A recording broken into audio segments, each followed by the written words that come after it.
Wednesday Crayo College Prep. We made it to the middle of the week. Awesome job. Uh, Not just have I seen some of you guys during office hours, but I was just thinking about some of our furry friends that I've seen, uh, like Alexa and Geo's cat.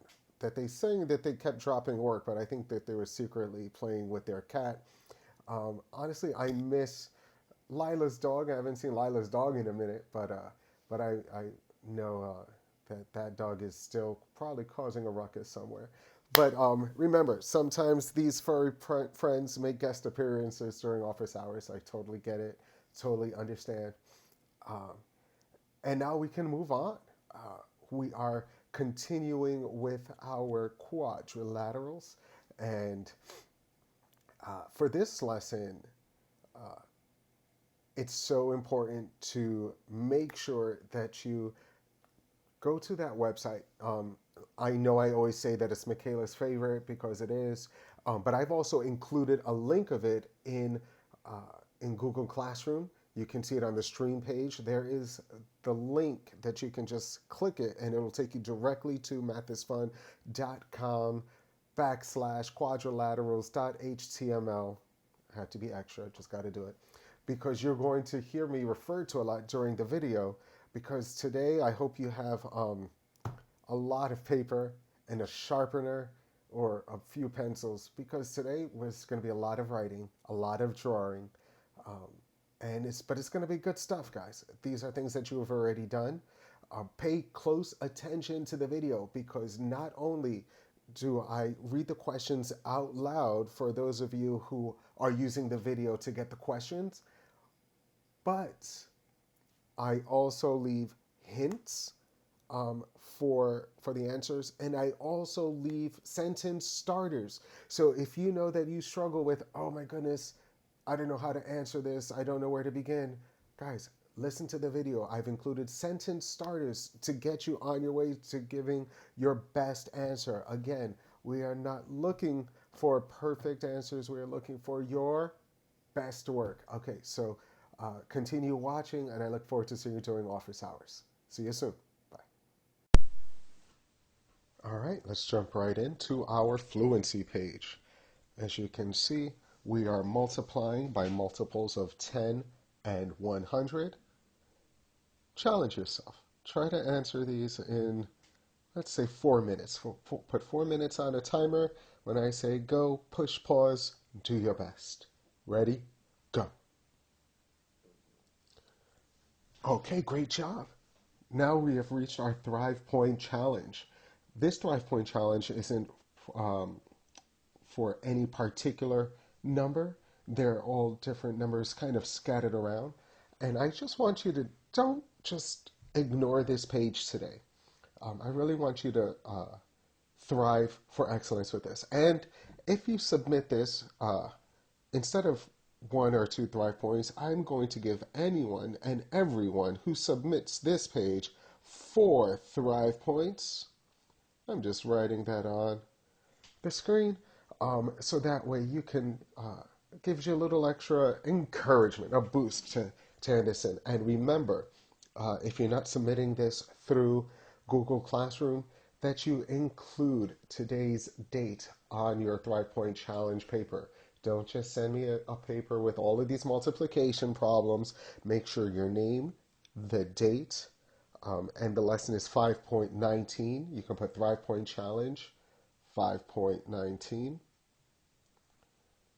So when I say go, push pause, do all of these problems. If you need to take a little break halfway through, take a little break for like 1 minute, cut off right there, and then come back, finish it, and then submit it for your 4 Thrive points.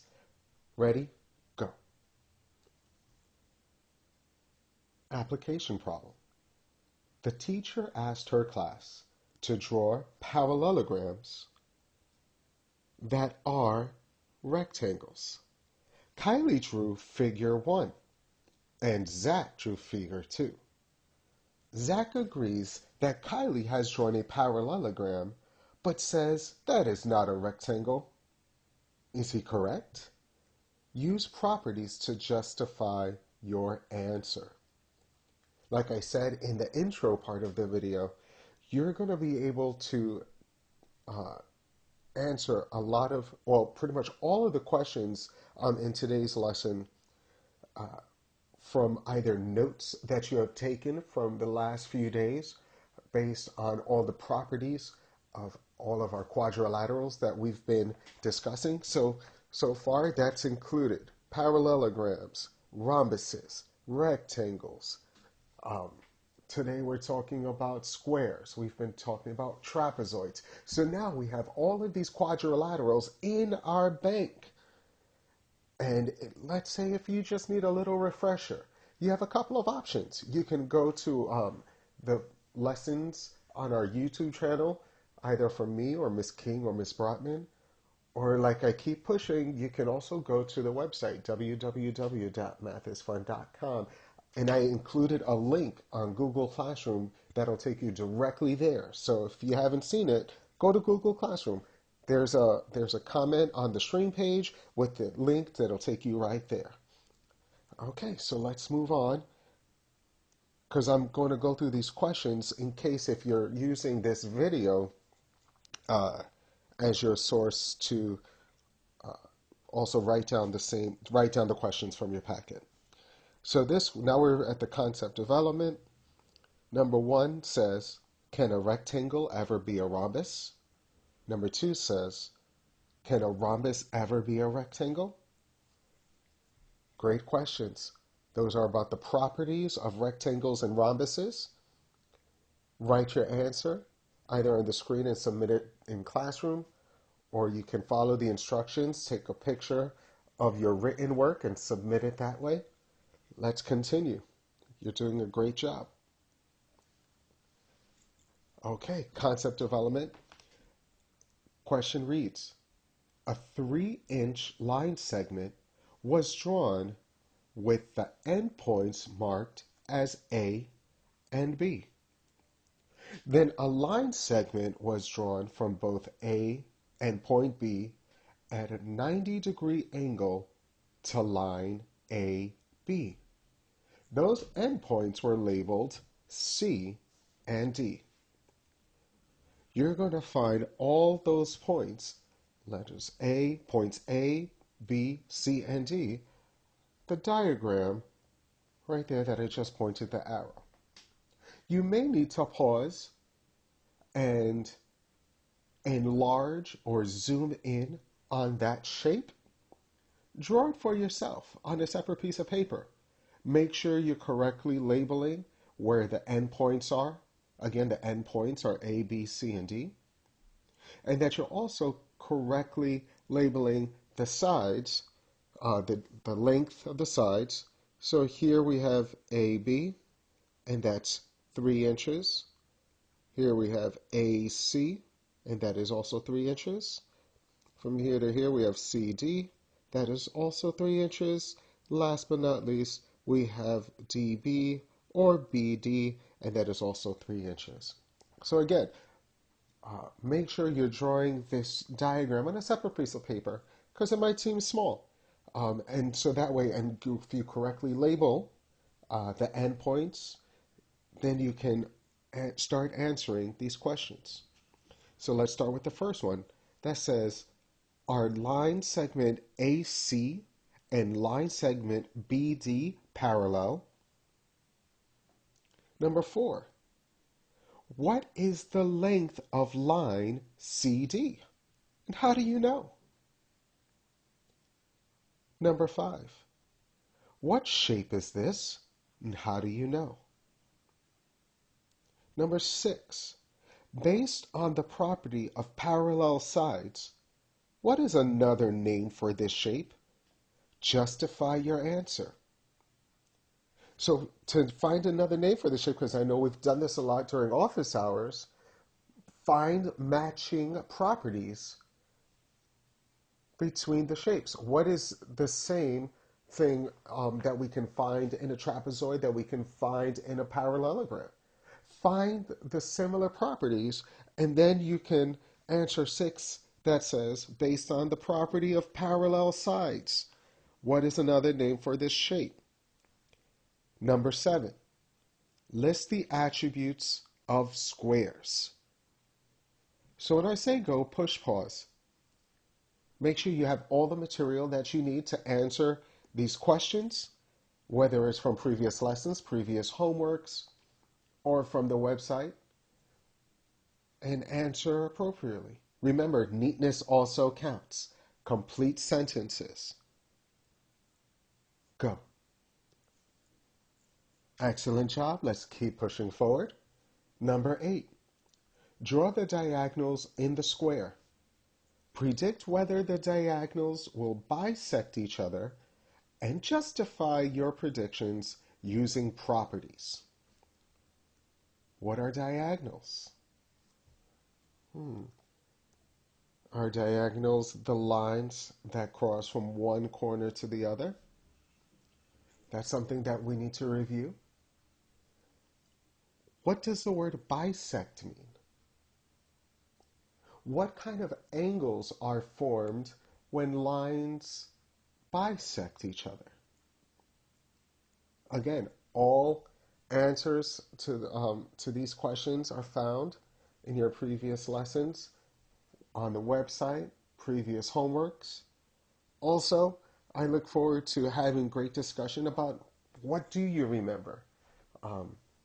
What is still confusing about the properties of these different quadrilaterals, and when can a rhombus be a rectangle? Remember, I'm not expecting you guys to have all of this memorized. We've only been doing this for a few days now, but I am expecting you to know what the word properties mean.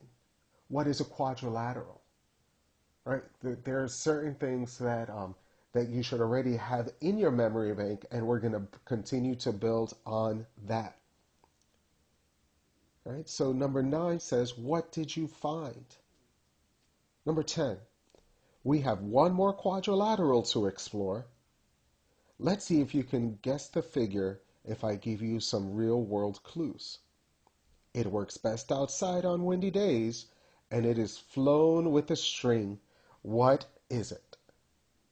You know, as I'm reading that question, I realized that right underneath that question, question 11 says, sketch a kite. Did you catch that? Okay, sketch means draw. Number 12, what do you notice about the sides? We're still talking about a kite. What do you notice about the angles? How are they different from parallelograms? Oh man, I hope you're at the website mathisfun.com, because when you're in that box where you can click on the button that says kites, and you can change the angles and change the sides and play around with it, and then you don't even know you're learning because you're having so much fun doing it. And then you're pushing the angles button and you're seeing what is the relationship between the angles that are next to each other. What are the relationships with the angles that are across from each other? As you're playing with it, try to pay special attention to the length of the sides, to the measurement of the angles, and let me know what you find, not only on your assignment, but also during office hours. Great. Number 13. What are the attributes of a kite? Number 14. A kite is a quadrilateral that has adjacent sides or sides next to each other that are equal. Sounds like there's part of answer 13 in question 14. I'll just throw that out there. Continuing. Can a kite ever be a parallelogram? Can a parallelogram ever be a kite? Why or why not? Okay, we got a why or why not question, guys. That means you're going to have to use that brain. You're definitely going to have to push pause when I say go. Think about this. Make sure you set up your answer. If it's saying why or why not, your answer should start, a kite can be a parallelogram, or a parallelogram can be a kite when, or if they can't be, a kite cannot be a parallelogram, and a parallelogram cannot be a kite because. Those are your sentence starters. Ready? You did it, guys. Excellent job. Take a deep breath in and out. Throw yourself some shine. You got this. All right. Now this is familiar work. Problem set number 1. It says draw the figures in each box with the attributes listed. If your figure has more than one name, write it in the box. For instance, if your trapezoid is also a parallelogram, if your square is also a rectangle, or if your rectangle is also a square, that's what they mean if it says if it has more than one name. So really get comfortable with knowing the properties of each of your quadrilaterals. So for A, you're going to draw a rhombus with 2 right angles. Push pause. Do it. Excellent. B, draw a kite with all sides equal. And after you do that, I'm going to give you a hint. There is another name for that figure. There's another name for a kite with all sides equal. Maybe more than one. Ready? Draw it now. C, a kite with 4 right angles. Draw it now. Great job. D, draw a kite with 2 pairs of adjacent sides equal. The pairs are not equal to each other. Think about it. Draw it. Go. Excellent job. Now, you may need to push pause. Sharpen your pencil if you don't have another pencil already handy, because you've been doing so much writing and drawing. I am super proud of you. Okay, number 3. A, list the properties shared by all of the squares that you worked with today. B, list the properties shared by all of the kites that you worked with today. C, when can a rhombus also be called a square? D, when can a kite also be called a square? E, when can a trapezoid also be called a kite? There's a lot of questions. Take your time. Have all of your materials, resources, the website available to answer these questions. Remember, full answers. Do your best. Go.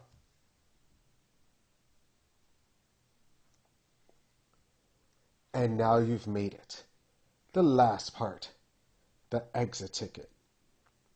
Number 1 says list the property that must be present to call a rectangle a square. Number 2 says excluding rhombuses and squares, which means not including rhombuses and squares. Explain the difference between parallelograms and kites. Again, this is going to take some thought and some time. Make sure you have all of your materials right by your side to help you along the way to get the right properties for the right quadrilaterals. You got this. I'm already proud of you and see you in office hours. Good job.